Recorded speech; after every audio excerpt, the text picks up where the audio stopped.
दोस्तों 2025 आ रहा है। तैयारियां तो शुरू कर ही ली होंगी।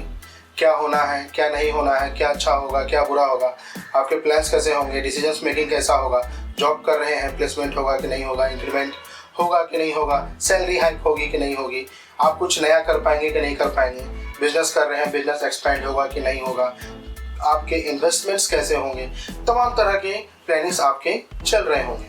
मैं अंक ज्योतिष वास्तुशास्त्री नीतीश सिंह, अंक ज्योतिष न्यूमरोलॉजी के माध्यम से आपके सब तरह के डिसीजंस में एक स्ट्रॉन्ग बेस देने की कोशिश कर सकता हूं। आज मैं बात करूंगा जो भी व्यक्ति किसी भी महीने के 2 तारीख, 11 तारीख, 20 तारीख या 29 तारीख को जन्म ले रहे हैं, उनका 2025 कैसा होगा। 2 से कौन रूल होता है? 2 का गवर्निंग प्लैनेट होता है मून, चंद्रमा। यस, जो भी 2 से रूल होते हैं वो चंद्रमा से रूल होते हैं। उनका मूलांक 2 होता है। चंद्रमा के अगर नेचर को हम जाने तो वो ऑलवेज फ्लक्चुएटिंग होता है, समटाइम्स हाई समटाइम्स लो, और यही चीज उनके जीवन में भी देखने को मिलता है। जो भी 2 से रूल हो रहे हैं वो एक कांस्टेंट माइंड के साथ नहीं हो सकते। कुछ ना कुछ उनका दिमाग बुनता ही रहता है। सोच आज यहाँ बैठे हैं, कहीं और सोच रहे होते हैं। ये चीज उनके साथ बहुत सारा प्रॉब्लम्स होता है। बात करते हैं साल 2025 की। कैलकुलेट करें, 2025 जाता है नंबर 9 पे। 9 मार्च, मंगल, हनुमान जी। यस, हनुमान जी के साल से 2025 रूल होने वाला है। सारा का सारा लेखा जोखा हनुमान जी संभालने वाले हैं। अब नंबर 9 का 2 से कैसा कंपैटिबिलिटी होता है? अगर अंक ज्योतिष के हिसाब से देखें तो 2 9 हो या 9 या 2 हो, इस 200 की कंपैटिबिलिटी बहुत खास अच्छी नहीं होती है।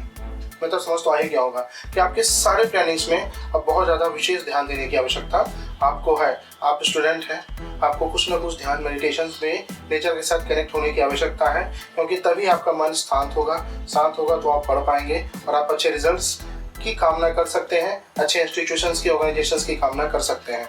जॉब कर रहे हैं तो मैं कहूँगा कि अभी थोड़ा सा स्थिर होइए। बहुत बड़ा हाइप के चक्कर में जो प्रेजेंट जॉब है उसके खोने के भी लॉस या जोखिम मत उठाइए।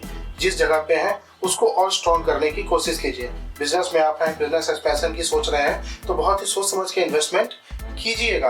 किसी भी चीज़ के प्लस पॉइंट से ज़्यादा नेगेटिव पॉइंट को देखने की आवश्यकता है। अति के बारे में नहीं सोचिएगा कि हम कर लेते हैं, देखते हैं क्या होगा के चक्कर में तो कोई भी आपको इन्वेस्टमेंट नहीं करना है। अगर हम कंपैटिबिलिटी की बात करें तो जो भी नंबर 2 से रूल हो रहे हैं उनको आवश्यकता है आत्मचिंतन, अंतर्मंथन की।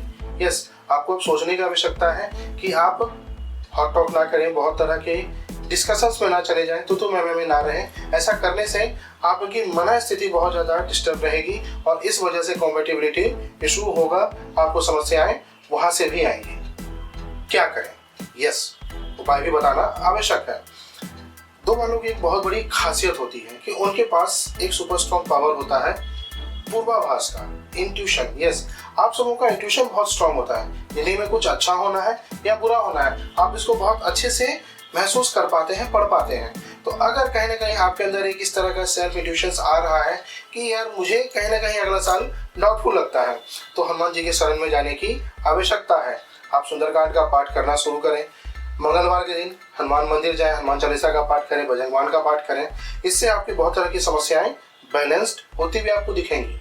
इसके बाद 2 का ना सन से बहुत अच्छा कंपैटिबिलिटी होता है। सन एंड मून कहीं ना कहीं राजा और रानी का रोल निभाते हैं, तो एक दूसरे का बीच का समन्वय बहुत अच्छा होता है। तो जो भी 2 से रूल हो रहे हैं वो अगर सूर्य की उपासना करें तो बहुत अच्छा होगा। बहुत खास नहीं, सिर्फ आप रेगुलर बेस पे भगवान सूर्य को अगर अर्घ देते हैं तो अभी आपके लिए बहुत ही ज़्यादा फायदेमंद साबित हो सकता है। करना क्या है, एक बड़ा सा तांबे का लोटा लें, 1.5 लीटर के कैपेसिटी का, उसमें जल डालें, गंगा जल डालें, तांबे में लाल धागा बांध लें, थोड़ा अक्षर, थोड़ा केसर, थोड़ा रौली, थोड़ा गुड़, यह सामग्री डालकर भगवान सूर्य को अर्घ देने शुरू करें। कोशिश करें कि जो अर्घ दे रहे हैं पानी का छींटा आपके पैर पे ना पड़े। फाइन ट्यूनिंग यही होता है कि आप एक तुलसी जी का गमला ले लें, पूरब की ओर मुखी हो जाए और अर्घ दें। वो अर्घ तुलसी जी पे भी पड़ रहा है और वो मिट्टी में चला गया, पानी आपके पैर पे नहीं गिरेगा। कुछ इस तरह के उपायों को लेके चलें। अगर हम कलर्स की बात करें तो आप काले कपड़ों का प्रयोग या फिर ग्रे कलर के कपड़ों का प्रयोग कम करें। आप अगर ऐसा भी करते हैं तो बहुत तरह की आपकी समस्याएं बैलेंस्ड हो सकती हैं। जो आपके स्पेशल ओकेजन है, कोशिश कीजिए कि आप उसमें कुछ ग्रीन पहने या फिर येलो पहने। ये ऐसा करने से भी आपके अच्छे अच्छे डील्स क्लियर हो सकते हैं। दोस्तों, आपको लगता है कि मेरे सजेशंस आपको एक स्ट्रॉन्ग बेस प्रोवाइड कर सकता है तो मुझे लाइक कीजिए, शेयर कीजिए, सब्सक्राइब कीजिए। Till then, live life king size.